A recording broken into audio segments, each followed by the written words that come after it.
खुश रहना एक आंतरिक स्थिति है जो हमारे मानसिक दृष्टिकोण, सोच और जीवन के प्रति दृष्टिकोण पर निर्भर करती है।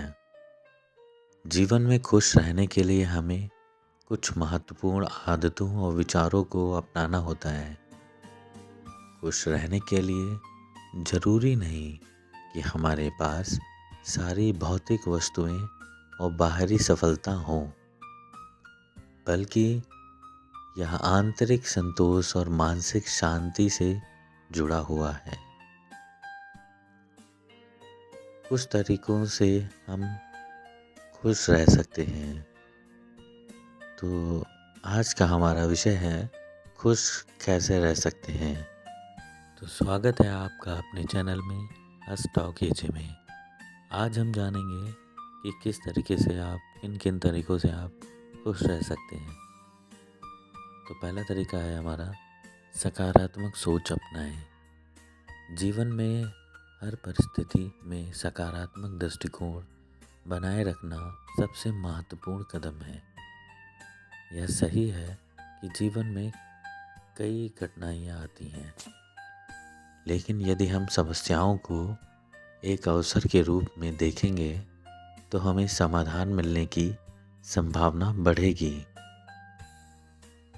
सकारात्मक सोच हमें न केवल खुश रखती है, बल्कि जीवन के प्रति एक आशावादी दृष्टिकोण भी प्रदान करती है। दूसरा तरीका है आभार व्यक्त करें। जीवन में जो कुछ भी हमें प्राप्त होता है उसके लिए आभारी रहना हमें खुश रहने में मदद करता है, चाहे वह परिवार, दोस्त, स्वास्थ्य या काम हो। आभार का अभ्यास हमें मानसिक शांति और संतोष का अनुभव कराता है।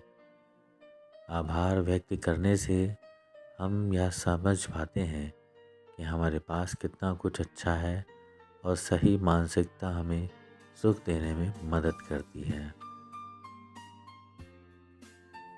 हमारा तीसरा तरीका है समय का सही उपयोग। खुश रहने के लिए यह ज़रूरी है कि हम अपने समय का सदुपयोग करें। हमें उन गतिविधियों पर ध्यान देना चाहिए जो हमें खुशी देती हैं, जैसा कि पसंदीदा शौक, परिवार और दोस्तों के साथ समय बिताना या अपने लक्ष्यों की ओर कदम बढ़ाना। जब हम अपने समय का सही तरीके से उपयोग करते हैं तो हमारे पास मानसिक शांति और संतुष्टि होती है। हमारा चौथा तरीका है स्वास्थ्य का ध्यान रखें। शारीरिक और मानसिक स्वास्थ्य के बीच गहरा संबंध होता है। नियमित व्यायाम, सही आहार, पर्याप्त नींद और तनाव प्रबंधन के उपायों को अपनाकर हम अपनी सेहत को बेहतर बना सकते हैं, जो हमारी खुशी को सीधे प्रभावित करते हैं। जब हम शारीरिक रूप से स्वस्थ होते हैं तो मानसिक रूप से भी खुश रहना आसान हो जाता है। हमारा अगला तरीका है रिश्तों का महत्व समझें। खुश रहने के लिए अच्छे और मजबूत रिश्ते बनाना बहुत आवश्यक है।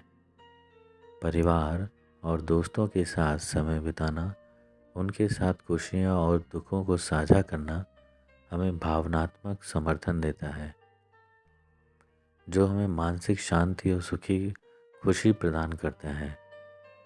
सच्चे रिश्तों का होना हमें आत्मिक संतुष्टि और खुशी देता है।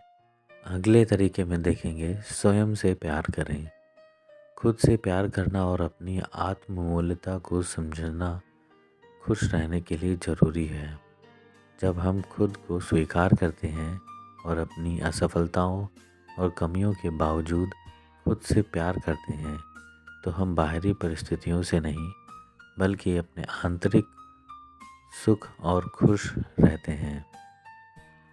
आत्मसम्मान और आत्म प्रेम हमारी खुशी के महत्वपूर्ण स्रोत हैं। अगले तरीके में हम जानेंगे क्षमा करने की आदत डालें। जीवन में कभी न कभी किसी से आहत होते हैं, लेकिन यदि हम क्षमा करने की आदत डालते हैं तो इससे मानसिक शांति मिलती है। नकारात्मक भावनाएं जैसे गुस्सा या घृणा हमारे अंदर तनाव और अशांति पैदा करती हैं, जबकि क्षमा करने से हमारी आत्मा हल्की और खुश रहती है। अगला तरीका है स्वयं को समय दें। अपने लिए समय निकालना भी खुशी का एक महत्वपूर्ण हिस्सा है। किसी आरामदायक गतिविधि में समय बिताना जैसे किताब पढ़ना, ध्यान लगाना या कोई शौक पूरा करना हमें मानसिक शांति और संतुष्टि प्रदान करता है। तो इस तरीके से खुश रहना एक मानसिक स्थिति है जो हमारी सोच और दृष्टिकोण पर निर्भर करती है। जब हम अपने जीवन को संतुलित, उद्देश्यपूर्ण और सकारात्मक तरीके से जीते हैं तो खुशी हमारे साथ बनी रहती है। इसलिए खुश रहने के लिए हमें अपने भीतर शांति, आभार और आत्मसम्मान को बढ़ावा देना चाहिए। तो इस तरीके से आज का हमारा विषय यहीं पे समाप्त होता है। आशा है आपने वीडियो पूरी देखी होगी और आपको बहुत सी चीज़ें अच्छी लगी होंगी। ऐसे ही बेहतरीन वीडियोस को देखने के लिए हमारे चैनल से ज़रूर जुड़ें और वीडियो अच्छी लगी हो तो लाइक ज़रूर करें। धन्यवाद।